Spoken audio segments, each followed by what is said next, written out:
दुनिया की सबसे खतरनाक जंगल अमेज़न, जिनमें प्लेन क्रैश होती है और जूलियन नाम की लड़की जिनकी कलर बोन टूट जाती है, आंखों में चोट आती है और हाथों में गहरा घाव जिसमें कीड़ा पड़ने लगते हैं। तो दोस्तों, जानते हैं पूरी कहानी इस छोटी सी वीडियो में।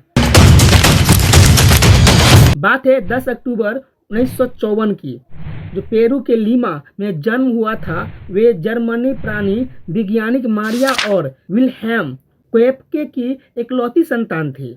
जब ये पैदा हुई तब उनकी माता पिता लीमा के प्राकृतिक इतिहास संग्रहालय में काम कर रहे थे। 24 दिसंबर 1971 को 17 साल के जूलियन अपनी मां के साथ लांसा फ्लाइट 508 में सवार होकर वे पेरू के लीमा से पुक्लापा शहर जा रही थी क्रिसमस की छुट्टी और अपने पिताजी से मिलने के लिए। मौसम तकरीबन पूरा साफ था और यहाँ तक सब सही चल रहा था।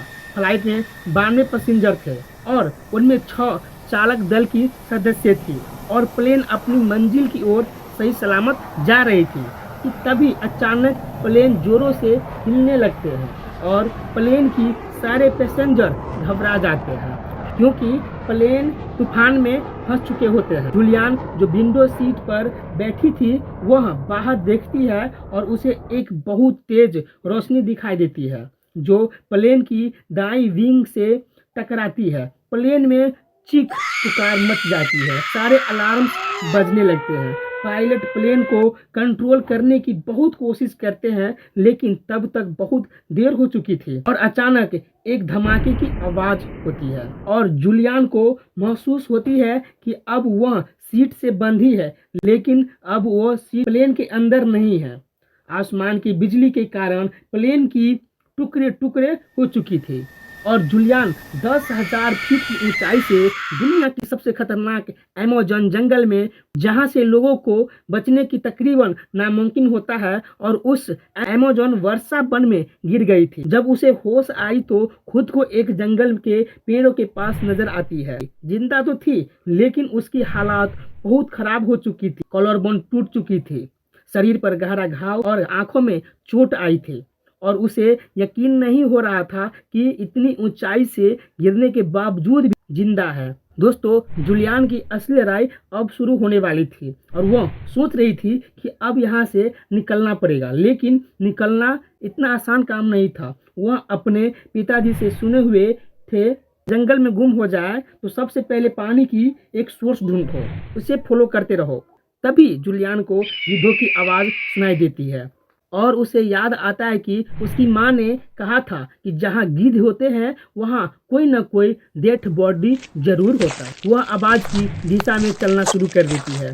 थोड़ी देर बाद उसे 3 पैसेंजर की डेड बॉडी नजर आती है। जूलियन बहुत डर जाती है और जूलियन जो होती है उसके पास जाती है यह देखने की कि इनमें कोई इनकी माँ तो नहीं है। उसे राहत मिलती है। जूलियन उसे डेड बॉडी को देखते हैं तो उसे राहत मिलती है कि उसकी माँ यहाँ नहीं है। पास में उसे एक बैग नजर आता है जिसमें कुछ कैंडीज पड़ी हुई रहती है। जूलियन पिछले 3 दिनों से कुछ खाई नहीं थी और भूखी जूलियन के लिए यह किसी खजाने से कम नहीं था और जूलियन एक छोटी सी कैंडीज खा लेती है, यह सोचकर कि शायद कल कुछ मिल जाएगा। और जूलियन को नहीं पता था कि आने वाली कई दिनों तक उसे सिर्फ इस चंद कैंडीज पर निर्भर रहना होगा। उसकी आंखें लगातार ऐसे रास्ते की तलाश में थी जो डरावने जंगल से बाहर ले जाएं, लेकिन प्लेन क्रैश के 3 दिन बाद भी वो अब तक उसी रास्ते ढूंढने में नाकाम थी। तभी जूलियन को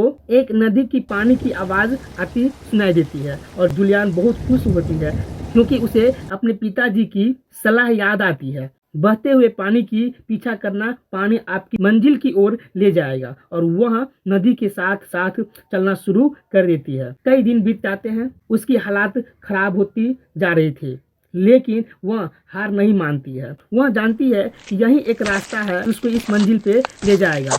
लगातार कई दिनों तक चलने की वजह से जूलियन की हालात इतनी ज़्यादा बिगड़ चुकी थी कि अब उसके लिए आगे बढ़ना तकरीबन नामुमकिन सा हो गया था। इसलिए वह फैसला किया कि नदी में तैरकर आगे बढ़ना होगा।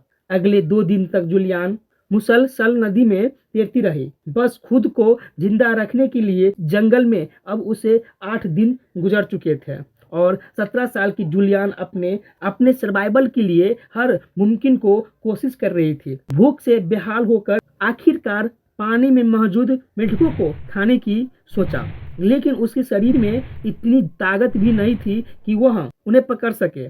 इन सभी चैलेंज से जूझते हुए जूलियन ने आगे बढ़ना जारी रखा।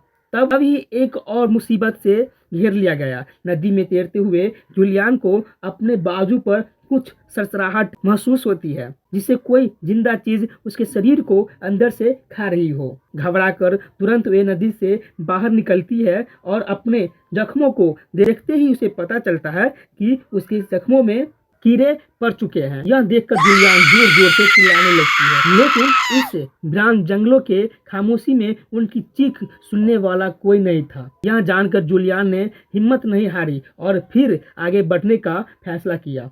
तब जूलियन को जंगल में 10 दिन हो चुके थे। वह धीरे धीरे नदी के साथ आगे बढ़ रही थी। वह उम्मीद खो चुकी थी वह जिंदा बच पाएगी, लेकिन थोड़ी देर बाद उसे पानी में तैरती हुई उसे कुछ अजीब सा महसूस होता है, जैसे नदी का साइज धीरे धीरे बड़ा हो रहा है। थोड़ी दूर निकलने के बाद उसे किनारे पर कुछ दिखाई देता है, लेकिन थकान की वजह से उसे स्पष्ट रूप से कुछ दिखाई नहीं दे पा रहे थे। अपनी आंख मीचते हैं और दोबारा देखते हैं। दूर किनारे पर एक बोट खड़ी है। बोट को देखते ही जूलियन की खुशी का कोई ठिकाना नहीं रहता। वह जल्दी से बोट की तरफ जाती है और उस पर चढ़ जाती है। पास में उसे एक केव नजर आती है जिसमें पेट्रोल होता है। वह पेट्रोल को अपने हाथों पर डालती है ताकि घावों की कीड़े मर जाएं। थकी हारी जूलियन वह बोट के पास इंतजार करती है। कुछ घंटों बाद 3 स्थानीय शिकारी अपनी बोट के पास आते हैं, तो वह जूलियन को देखकर आश्चर्यचकित हो जाता है कि इस घने जंगल में इतनी छोटी सी लड़की कैसे पहुंच गई। जब वे उसे पूछते हैं तो जूलियन सिर्फ इतना ही कह पाती है, इलांसा फ्लाइट 508 की पैसेंजर हूं, और बेहोश हो जाती है। यह सुनते ही समझ जाते हैं कि उन्होंने चमत्कार को देखा है और वह जो सुरक्षित बाहर निकालते हैं। इस तरह जूलियन की अनसुनी कहानी दुनिया के सामने आती है। दोस्तों, इसमें कही गई बातें यूट्यूब और गूगल से लिए गए हैं। अगर यह छोटी सी स्टोरी आपको अच्छी लगी हो तो वीडियो को लाइक एंड सब्सक्राइब जरूर करके जाइएगा। बहुत बहुत धन्यवाद।